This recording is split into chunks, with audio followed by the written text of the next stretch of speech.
Hey guys, it's Michelle. I'm so excited to do this vlog. I've actually been planning on it for a while and I just haven't, I couldn't do it until this point.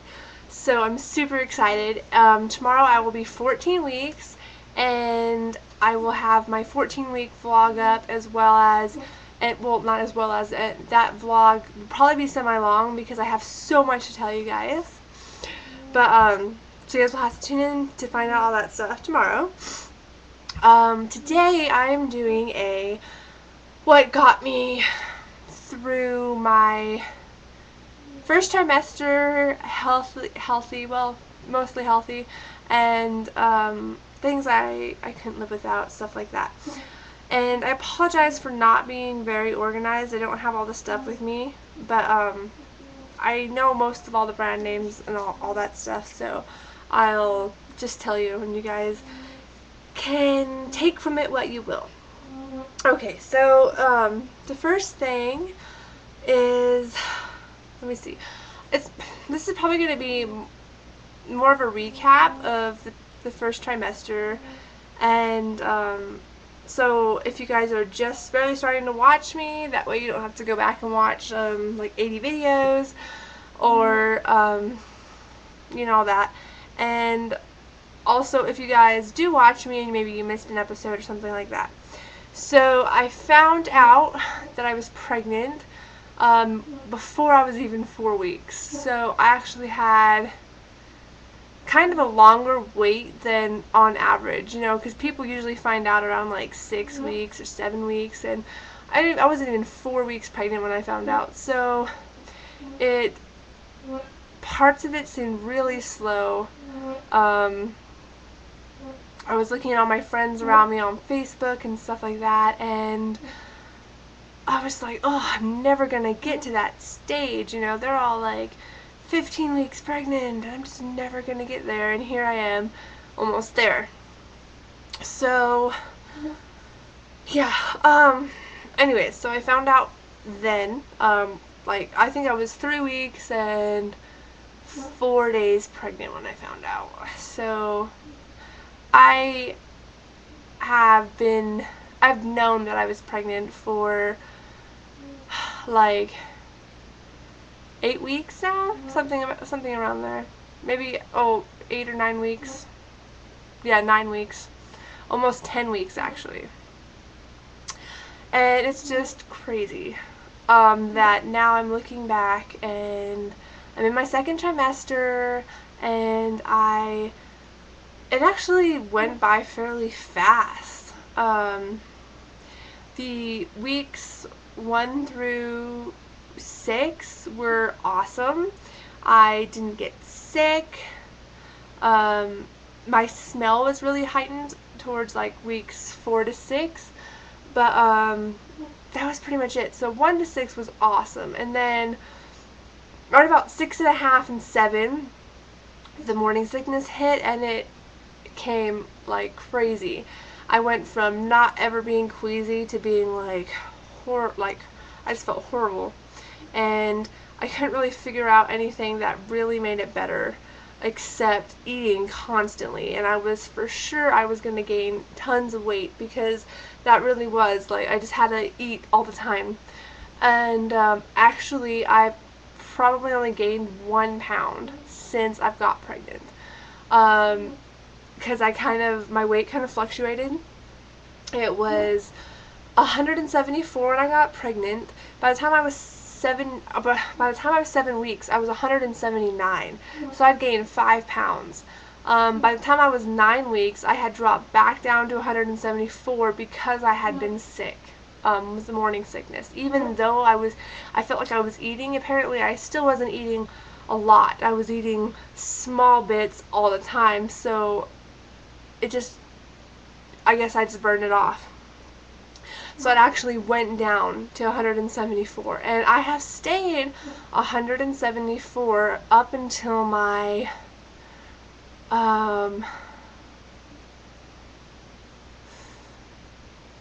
let's see, my last appointment was 11 weeks, and I was 174, and I was 174 until probably about 12 weeks, 12 and a half weeks.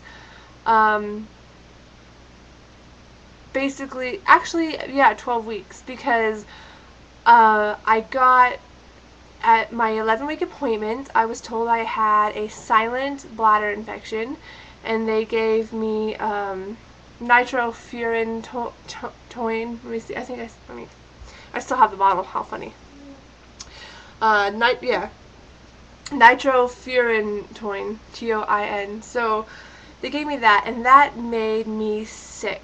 It was making me wish for morning sickness, because it was 10 times worse than morning sickness, and it lasted 7 days, constantly. And it was kind of a bummer, because I had just told the doctor at that 11-week appointment that I had been starting to feel better. I wasn't getting nauseous all the time. Certain things would make me nauseous, but I could deal with it. You know, it was not a big deal. And then I got this medicine, and I was on a word of advice, and you guys are probably smarter than me, so maybe you wouldn't do this, but I took this by directions. I even added the stuff that my doctor told me to do, but it still made me so sick. And afterwards, I work in the same hospital as my doctor, so I see him even on days when I'm not officially seeing him. You know, I see him at like the lunch table and stuff like that. And he was like, "Wow, you know, you should have came in and we would have switched the prescription, because if it's making you that sick, it's obviously not right for you." But I was so determined, like, there was only 14 pills. I was like, I can get through the 14. I can do it. And there's no point in going back and having to pay for another prescription and all that stuff. I was being super stubborn, and I shouldn't have, because that week was probably the worst week, knock on wood, that I'll experience in my pregnancy. I mean, it was bad. I honestly would say I could add up all the weeks of morning sickness, so weeks like 7 through 11 of morning sickness, and together, and it still wasn't as bad. So by the end of that, by the end of those 7 days, I had dropped from 174 down to 170, 171, and I was like, crap, because, you know, when I had lost those 5 pounds from my 7-week to my 9-week, my doctor was like, whoa, you know, and now I was going to be going from my 9-week to from my 11-week to my 15-week and having lost more weight. Luckily, after that, my appetite came back with like a vengeance. It was determined to like gain back all that stuff. I'm sure it was part me, part baby that just really needed food, you know.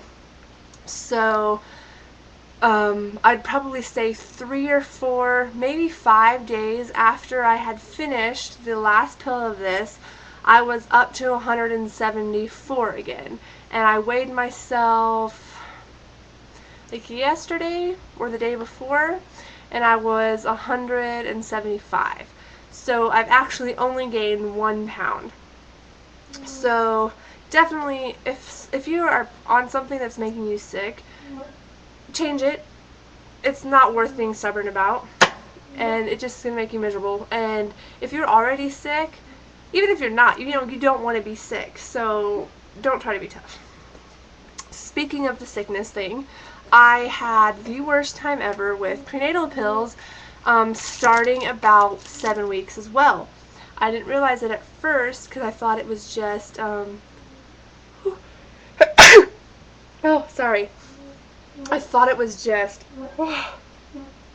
morning sickness, and so I didn't think anything of it, and then I was realizing I did have morning sickness. It was kind of all-day sickness, but, you know, I did have it, but the times I was getting really sick was like 15 to 20 minutes after I would take those pills, and so I decided, well, I'll try something different. So I went and I did a video on this, and I went and bought Flintstone vitamins, which I need to go buy some more. I'm out, and I'm so angry at myself because I don't remember. I just like don't remember them. I bought Flintstone vitamins, and I looked at the back. You don't have to buy Flintstones. You can buy whatever you want, but I liked them because they were gummies and they actually taste good. I actually looked at the back, and sorry, my nose is like running. I don't even know. Well, it feels like it's running, but it's not. Actually, it's odd. Anyways, I looked at the back, and I looked at the back of my prenatal pills, and I added up, you know, like how much percentage, and I figured out, even though it says 2 for adults, it was actually 3 to equal out my prenatal pills. So I was taking 3 gummies a day, and I would also take folic acid, 400 mcg of it, and I was fine. It didn't make me sick. I mean, I still had a little bit of morning sickness, but I didn't have the prenatal sickness on top of that. And I found out it was because of my iron, and I've actually been trying to get myself back on them, but apparently I'm still not liking the iron very much. So that's something I'm going to be talking to him next Tuesday, which will be my 15-week, 6-day, but 15-week appointment. And yeah, so I'll be doing that. So definitely, I am so glad for those, and that is probably the highest on my list of couldn't live without, were those 2 things, because folic acid is so important. It's like the most important vitamin for you when you're pregnant. Well, kind of like any time, but definitely when you're pregnant and nursing. So I really am so glad for those. I'm also really glad for lotion in general. I am actually going to go try a few different kinds of maternity, you know, belly, like official belly lotions. I haven't yet because I was lazy and I didn't go shopping. But my stomach in the past probably 2 to 3 weeks, so probably starting at about 10 weeks, 11 weeks, my stomach itches like crazy, mostly the sides of my stomach, and lotion will soothe it. I mean, it doesn't stop it completely, but just kind of soothes it, like rub some on there. You can totally tell afterwards that it's helping, so definitely can't live without lotion. Also, the last, I would say, week and a half, my pillow has been very important to me. I have extra pillows. I've got like 3 pillows on my bed for me, and then my husband has like 2. But I keep a pillow actually like between my legs, because it just, I don't even know how to explain it. My joints have been hurting lately, and I'm going to be asking my doctor about that, and I think it might have something to do with my calcium. My mom had issues with it as well when she was pregnant, and I didn't even know her symptoms, and I called her up and I was like, I'm having these symptoms, and she's like, oh, well, that's what happened to me when I was about 4 months pregnant, and they said that the baby was taking all of my calcium, you know, so I was like, oh, well, maybe that's it, but I'll ask, you know, because it could be something different. But my joints hurt so bad, and it just helps to have a pillow, like, in between my legs, just kind of separating them a little bit. So I'm actually probably gonna go invest in, like, either a pregnancy pillow or, like, a body pillow, and I'll tell you about that in, like, my 2nd trimester video or whatever. Also, let's see, probably my What to Expect When You're Expecting book. I haven't read it lately because I like read it all up at once, and then as the weeks went by I would go back and read week by week, you know. But I haven't read it lately, which I kind of feel bad for, but it was so nice because anytime I had a question, mostly it was covered in there.